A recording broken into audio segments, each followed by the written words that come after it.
Hi, my name's Lisa Elfring, and I'm a faculty member at the University of Arizona and a trained Pulse ambassador. And I'd like to share some of the many things I've learned while facilitating Pulse Ambassadors workshops.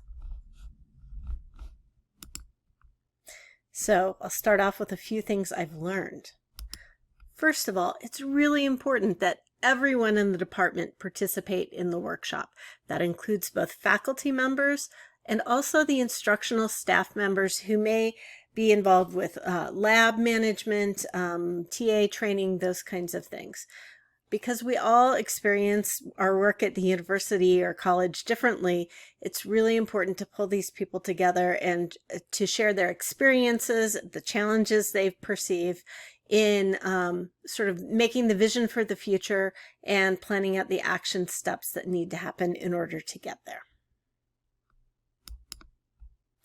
Another thing I've learned is that the productive ways of working together that are promoted during the Pulse Ambassador workshop often don't just extend to the project focused on undergraduate education, but they kind of spread to all of the other work the department does together, which I think is a really wonderful outcome.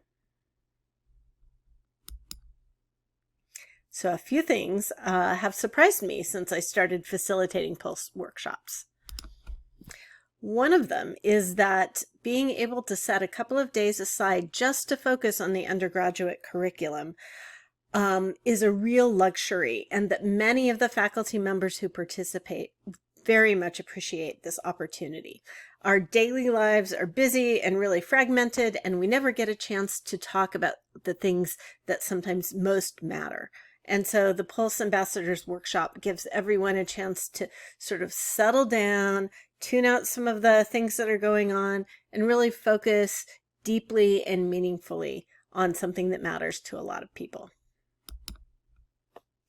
Another thing I think is surprising is that because the Pulse Ambassadors Workshop starts with some strategies that promote empathetic listening and inclusive leadership, that some of those initial activities can help to pull in and engage some of the folks in the department who maybe are a little bit less convinced, at least at the outset, about what the Pulse Ambassadors workshop might be and how they can contribute to it.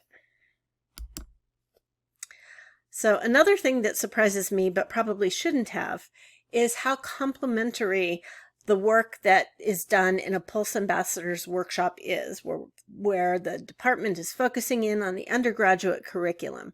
They're looking at what their strengths are, but also where they want to be and what they would like their strengths to be in the future. And that work really is very connected to the kind of self-study reports that are often associated with program review. So why should departments engage in Pulse Ambassadors workshops? Well, I can think of a lot of reasons. One of them is it gives departments an opportunity to work with colleagues, the ambassadors, who are working on similar issues at their own institutions. And those folks have their own resources and approaches that they have found particularly useful. And so coming together and working in this way not only allows a building of community within the department, but also a larger community of practice among the ambassadors and the faculty members in the department.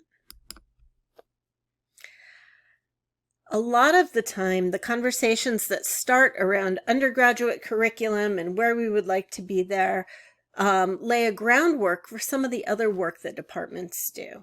And so a focus on undergraduate curriculum right now could lead to some changes that a department may want to make in graduate curriculum or in aspects of their research program and other aspects of departmental work. And finally, once departments set out an action plan, they also lay out a timeline and some strategies for assessing to what extent their activities are having an impact that will get them toward their vision for the future.